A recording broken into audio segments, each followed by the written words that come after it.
She smiled as she handed it to me, always watching until I finished. One night, I pretended to drink it and stayed awake instead. That was the night I learned why she never drank it herself. My dear listeners, before we step into this story, let me ask you something simple. If real-life stories and the fight for truth matter to you, please subscribe, like the video, and tell me in the comments, from which city are you listening? I read every comment, and it's incredible to see this little family growing across cities and communities. All right, settle in. Your story begins now. Let me take you back to when I thought my mother-in-law's nightly tea ritual was just a sweet tradition, when I didn't understand that every sip I took was part of her plan. My name is Jasmine, 25 years old, dark brown skin with natural hair I wore in various protective styles, usually passion twists or faux locks that reached my mid-back. I worked as a dental hygienist at a practice in Houston, making $62,000 a year. Good steady job with benefits that I enjoyed, helping patients maintain their oral health, educating them about proper care. I lived in a 3-bedroom house in the 3rd ward with my husband Damon and his mother Gloria, $2,400 mortgage every month. The house had been in Damon's family for 2 generations, passed down from his grandmother. Damon was 27, medium brown skin with a fade and neat beard, worked as an HVAC technician making about $71,000 annually. Strong, hardworking, had this gentle way about him that I'd fallen in love with. We met at a church function. He was there visiting a friend. I was there with my sister. Started talking during the fellowship dinner, exchanged numbers, went on our first date 3 days later to Pappy Doc's, $103.56 for dinner and drinks. Got married 10 months later at a small ceremony at the Houstonian Hotel, $15,700 total for everything. His mother Gloria had lived in the house since Damon was born. She was 54 years old, light brown skin, worked as a medical billing specialist from home making around $48,000. When Damon and I got married in September 2 years ago, she insisted we move into the house with her rather than getting our own place. "This house is too big for just me," she said when Damon first mentioned it. We were having lunch at her house on a Sunday afternoon in July before the wedding, August 6th. She'd made fried chicken, mac and cheese, collard greens, cornbread, probably $45 in groceries from H-E-B. The central air was running, temperature outside at 94 degrees, humid. 3 bedrooms, 2 bathrooms. You two can have the whole upstairs. I'll stay down here. It'll save you money and I'll have family close by. "Ma, Jasmine and I were planning to get our own apartment," Damon said. "Start our marriage in our own space. Why pay rent when you can live here for free? Save that money for a down payment on your own house in a few years. It makes sense financially." She had a point. Rent in Houston was expensive. We'd been looking at places for one $600, one $800 per month. Living with Gloria rent-free would let us save significantly. "What do you think, baby?" Damon asked me. I looked at Gloria. She smiled warmly. "I promise I won't be in your way. You'll have your privacy upstairs, your own bathroom. I'll be down here living my life, you'll be up there living yours. We'll just share meals sometimes, help each other out, like family should." "Okay," I said, "if you're sure we won't be imposing." "Not at all. I'm excited to have you here, Jasmine. You're the daughter I never had." We moved in 3 weeks after the wedding, September 23rd. The upstairs was nice. A master bedroom with space for our furniture, a 2nd bedroom we turned into an office, and a full bathroom. Gloria had even redecorated before we arrived. Fresh paint, new curtains made it feel like ours. "Welcome home," she said when we carried our first boxes up at 10:47 a.m. The weather was still warm, 87 degrees, sunny, that lingering summer heat. "I'm so happy you're here." The first month was good. Gloria was respectful of our space, didn't come upstairs unless invited. We'd eat dinner together a few times a week. She was an excellent cook, but otherwise kept to our own routines. She'd leave for work meetings occasionally, worked from her home office most days, gave us privacy. Then in late October, she started the tea ritual. "I made you some tea," she said one evening, October 27th, coming upstairs around 8:47 p.m. Damon was working a late call, wouldn't be home until after 10.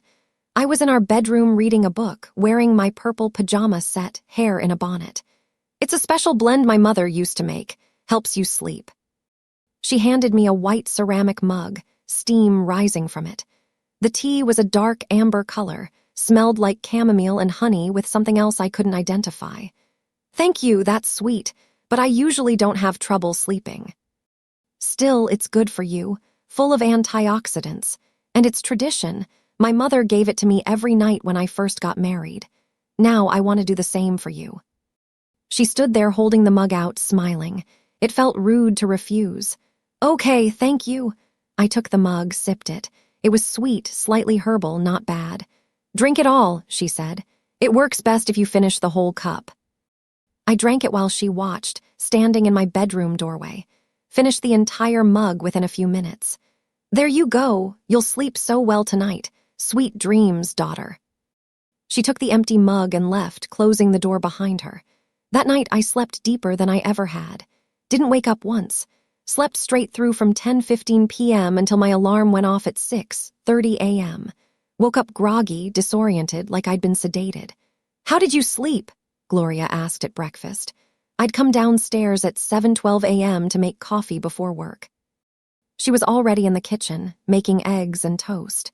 Really deeply, actually, almost too deeply. I feel kind of out of it.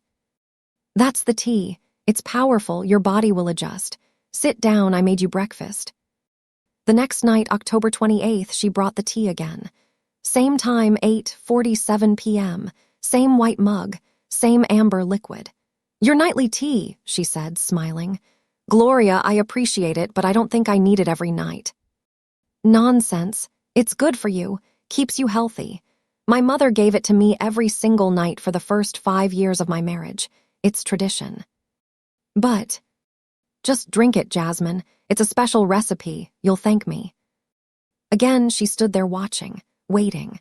I felt pressured, uncomfortable saying no when she'd gone to the trouble of making it. I drank it. Again, slept impossibly deeply. Again, woke up groggy and disoriented. This continued every night. 8:47 p.m. exactly, Gloria would appear with the tea, always the same mug, always watching me drink it, always saying finish it all if I tried to set it down half empty. Baby, your mom is really insistent about this tea, I told Damon one evening in early November, November 4th. We were in our bedroom at 10:34 p.m., both getting ready for bed. He'd already been asleep when Gloria brought the tea earlier. He'd worked a long day and crashed around 8:00 p.m. She means well. It's her way of taking care of you. But every single night. And she stands there watching me drink it. It's weird. That's just Ma being Ma. She's particular about traditions.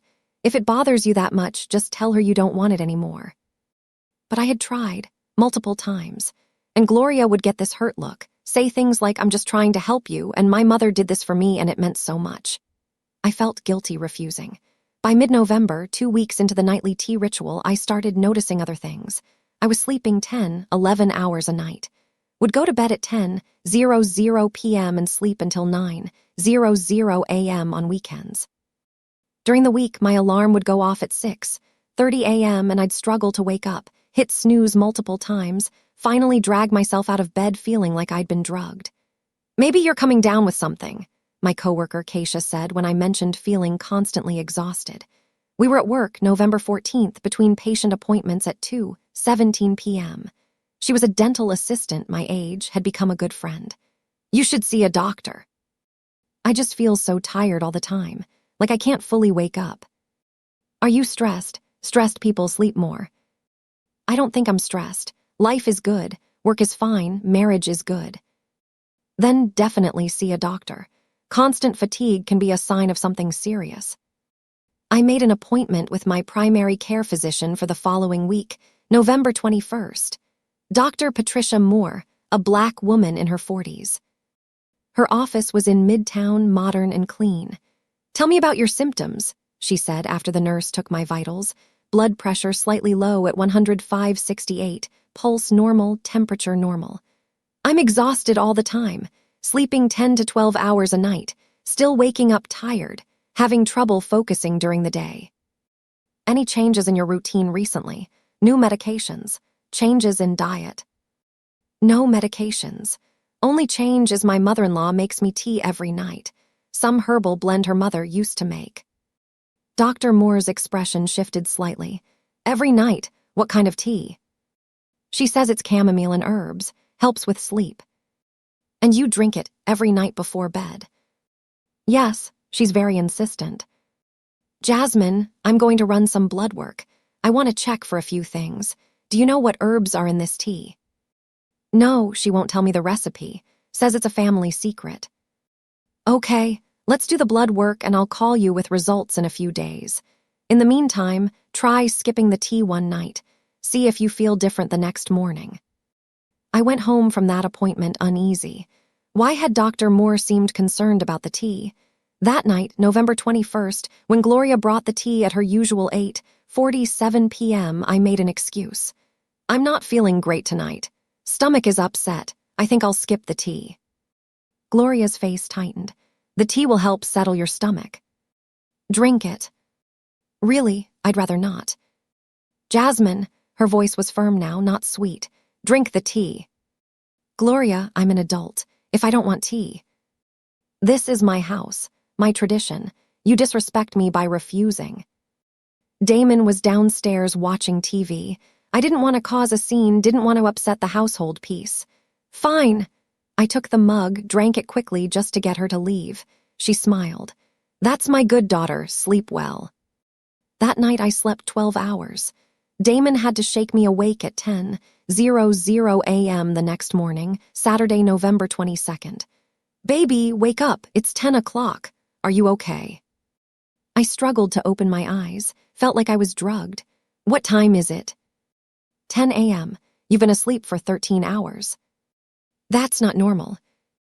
No, it's not. Maybe you should go back to the doctor. Dr. Moore called with my blood test results on Monday, November 25th at 3:47 p.m. I was at work, took the call in the break room. Jasmine, your results show elevated levels of several compounds consistent with sedative herbs. Valerian root, passion flower, California poppy. These are natural sedatives that can cause prolonged drowsiness and dependency with regular use. Dependency, like addiction. Yes, your body can become dependent on them for sleep, which means if you suddenly stop taking them, you'll have withdrawal symptoms, insomnia, anxiety, possibly hallucinations. But it's just herbal tea. How dangerous can it be? In controlled doses, these herbs are relatively safe, but we don't know how much your mother-in-law is putting in this tea. Based on your symptoms, sleeping 12 hours, difficulty waking, constant fatigue, she's giving you a very strong dose, possibly dangerously strong. My hands started shaking. What should I do? Stop drinking the tea, but do it gradually to avoid severe withdrawal. Cut your portions in half for a week, then half again, then stop completely. And Jasmine, I'd like to test a sample of this tea if you can get me one. What your mother-in-law is doing could be illegal depending on what else is in it. Illegal. The word hung in the air. That night, November 25th, when Gloria brought the tea at 8:47 p.m., I watched her more carefully. Noticed she carried the mug in both hands, very carefully, like the contents were precious. Noticed she didn't smell it herself, didn't taste it, didn't drink tea alongside me like someone sharing a nice evening ritual would. Drink up, she said, handing it to me. Aren't you having any? I already had mine earlier. This one is specially made for you. Specially made for me? Why would mine be different? I pretended to take a sip, keeping most of it in my mouth, then turning away and spitting it into a tissue while fake coughing. Pretended to drink more, did the same thing. Deposited the tissues in my pocket. Finish it all, Gloria said, watching closely. I am, just slowly. It's hot. I kept pretending to drink, spitting into more tissues until the mug was nearly empty. Left a bit at the bottom so there'd be tea residue. That's my girl. Sleep well. After she left with the mug, I took the tissues full of tea and squeezed them into a small jar I'd hidden in our bathroom cabinet. A clean baby food jar I'd gotten from the store, $2.47 for a pack at Target. Sealed it tight. This was my sample for Dr. Moore. Then I waited to see if I'd feel different without actually consuming the tea. And I did. At 10:15 p.m., when I usually would be nearly comatose, I was still wide awake. At 11:00 p.m., still awake. At midnight, still awake. My body was used to being sedated by now. Without the tea, I couldn't sleep normally.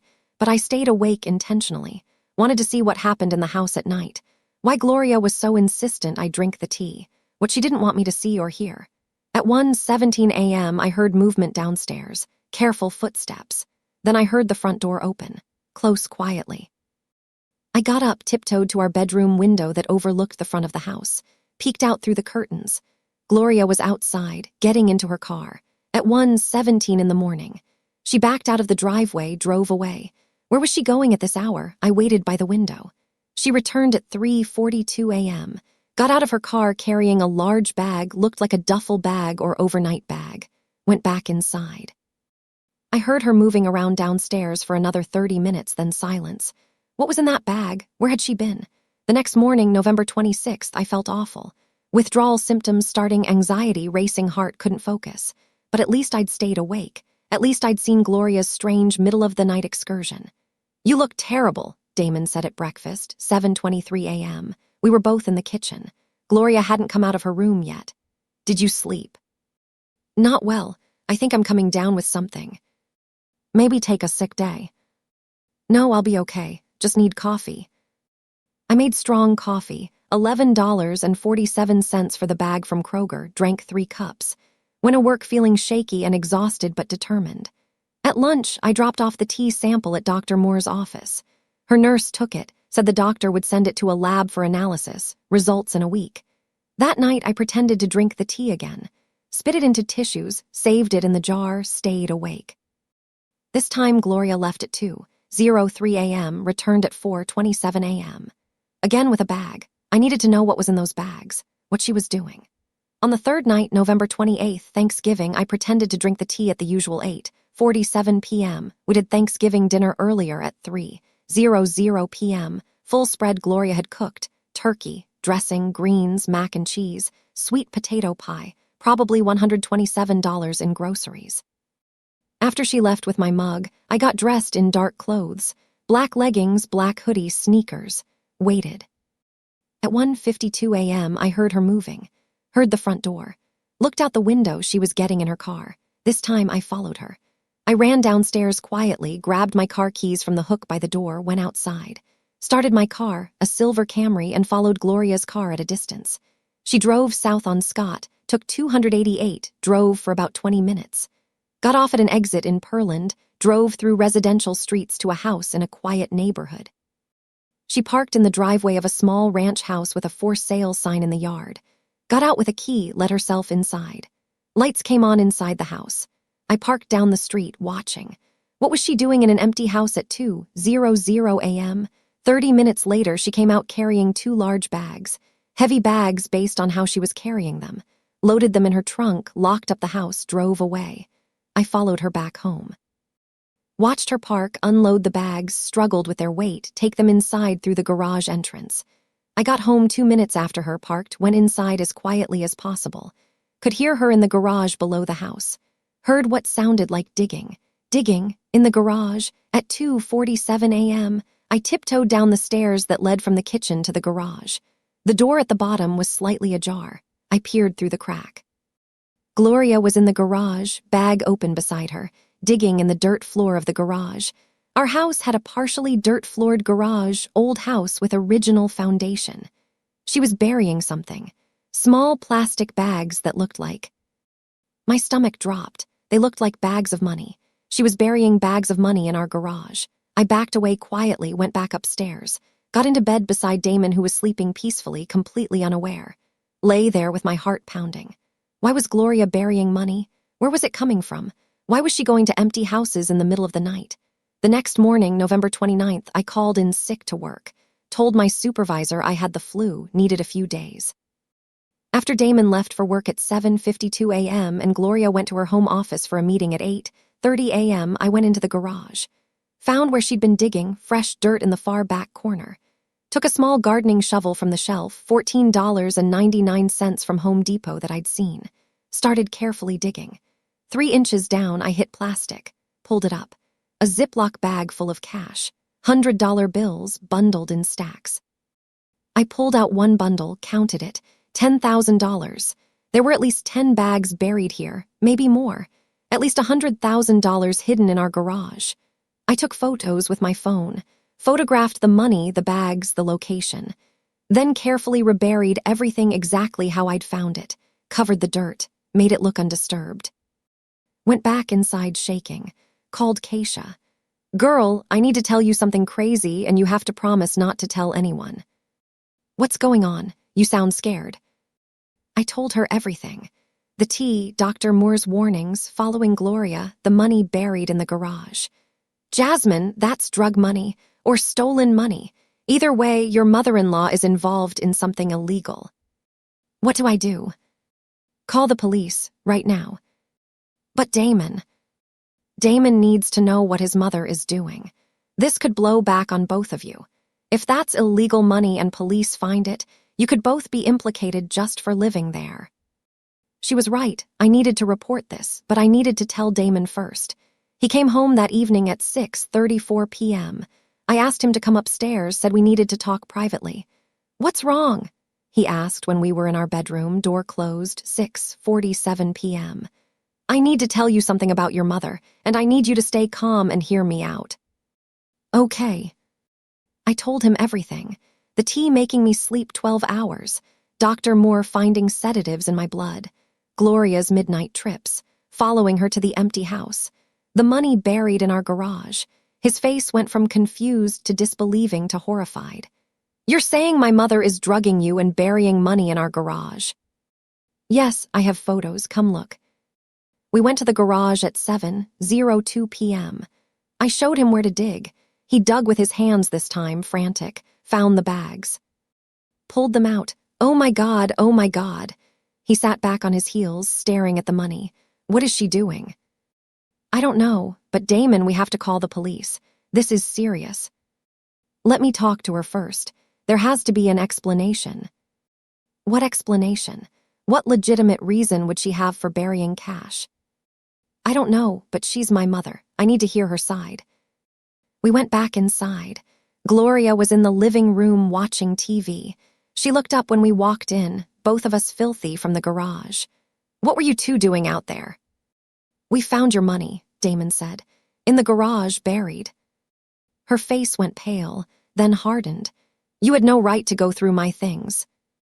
"They're buried in our garage. Where did that money come from?" "That's not your concern."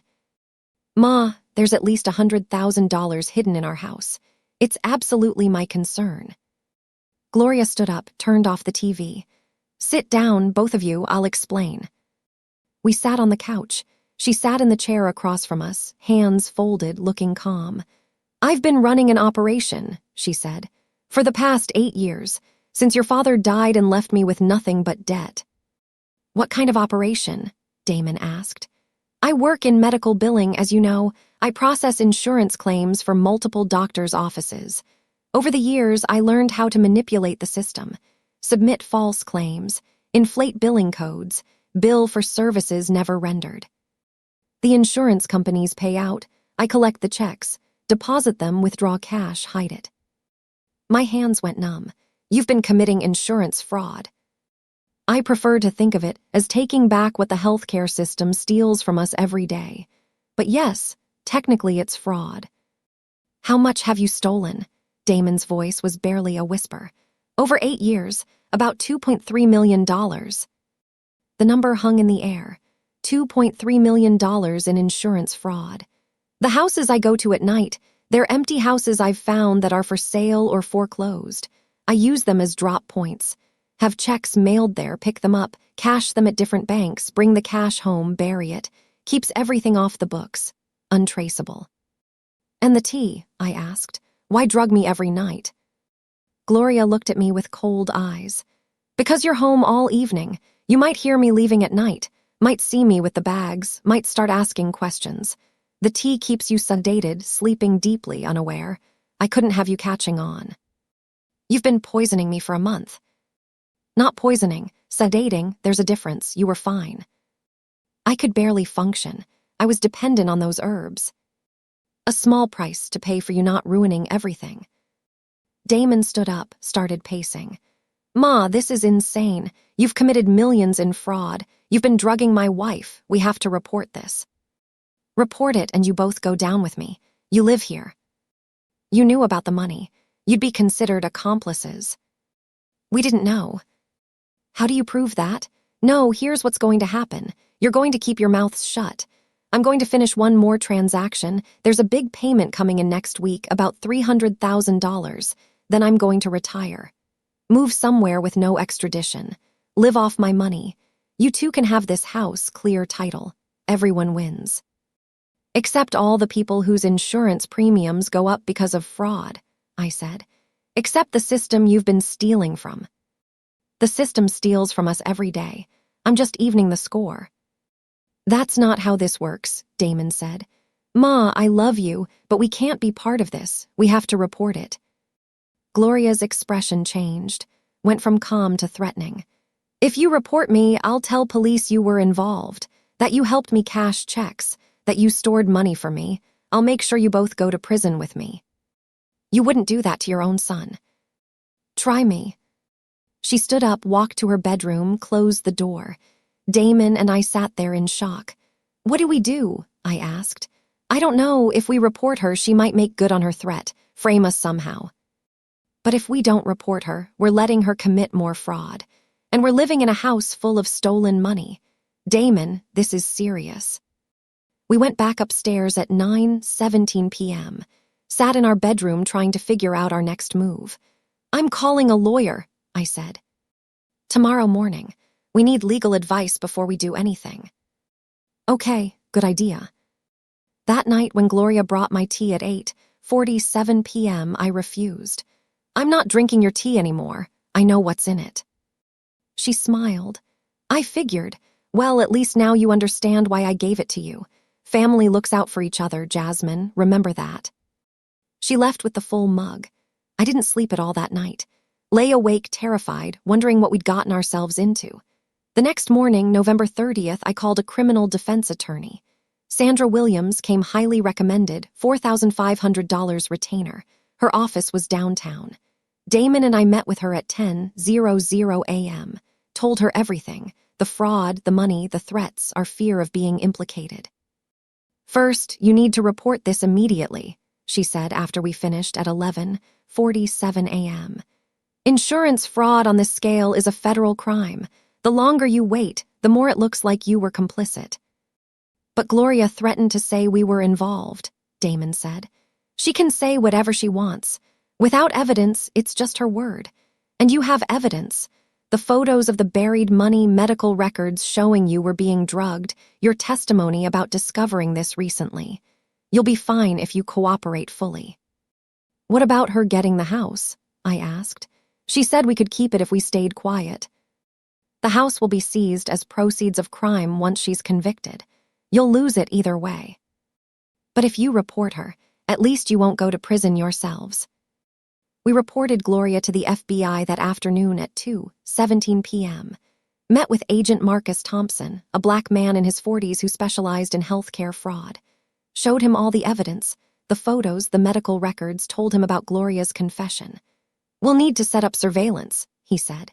She mentioned one more big transaction next week. We'll monitor her, catch her in the act, arrest her then. In the meantime, you two need to act normal. Don't let her know you've reported her. We're supposed to just live there, with her, I asked. Yes, just for a week. Can you do that? It felt impossible, but we agreed. That week, December 1st through December 6th, was the longest of my life.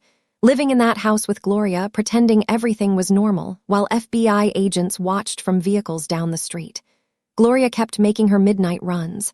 On December 4th, she brought the tea again.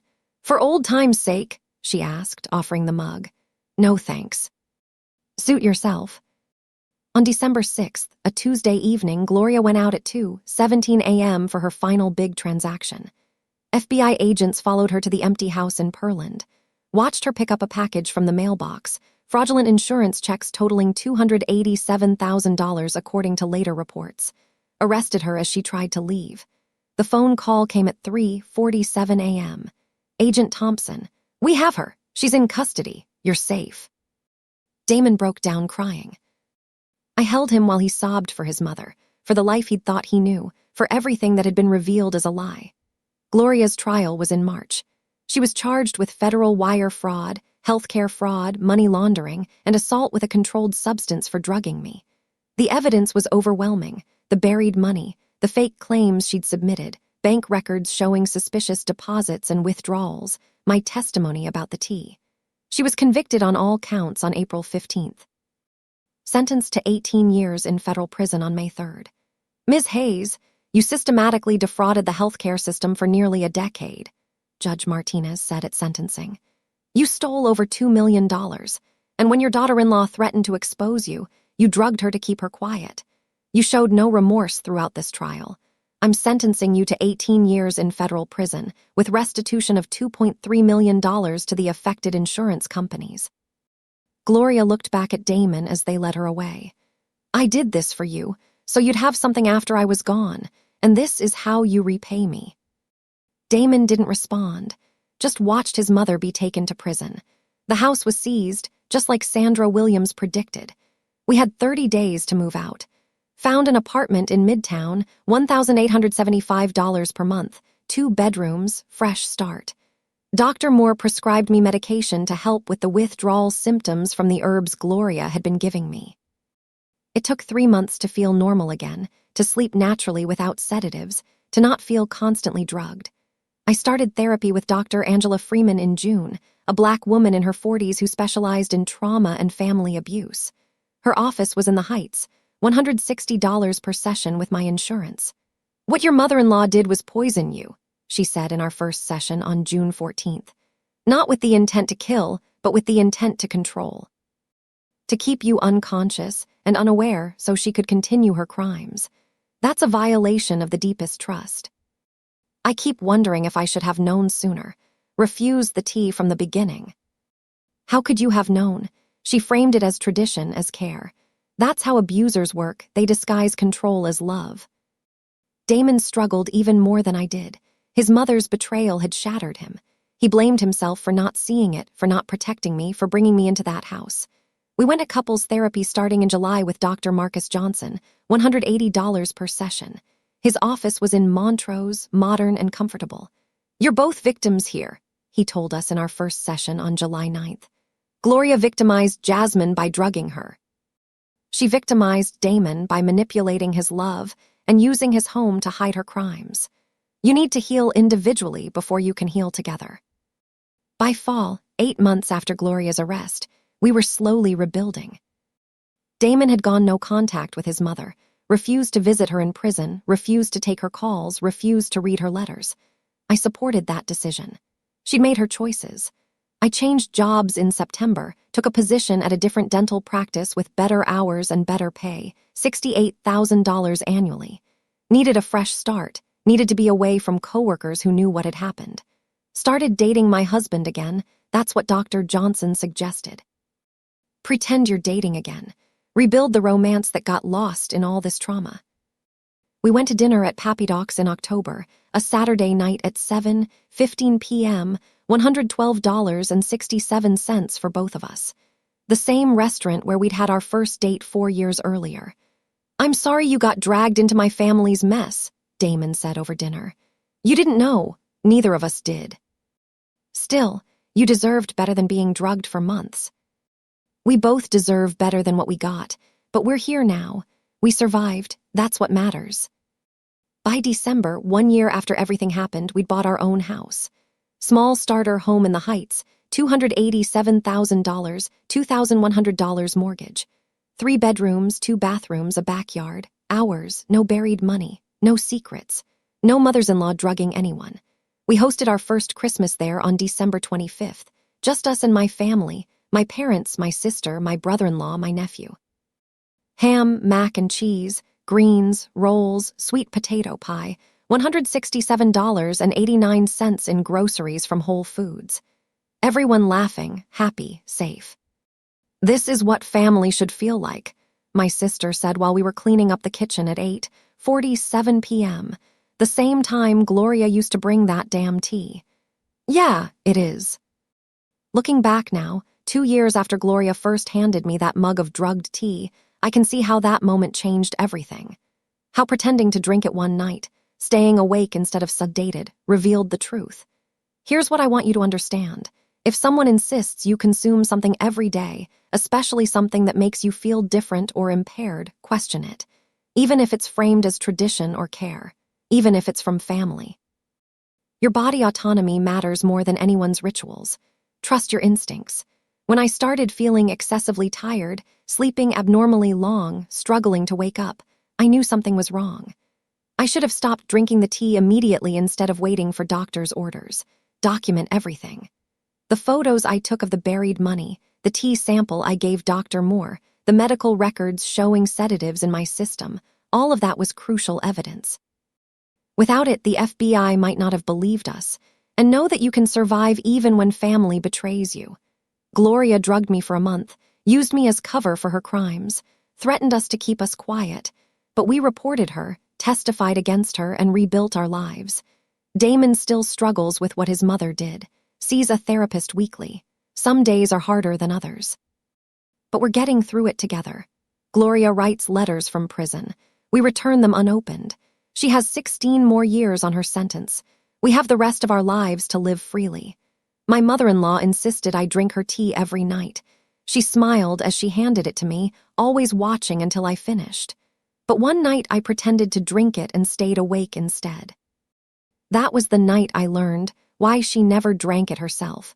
Because it was filled with sedatives meant to keep me unconscious while she committed federal crimes.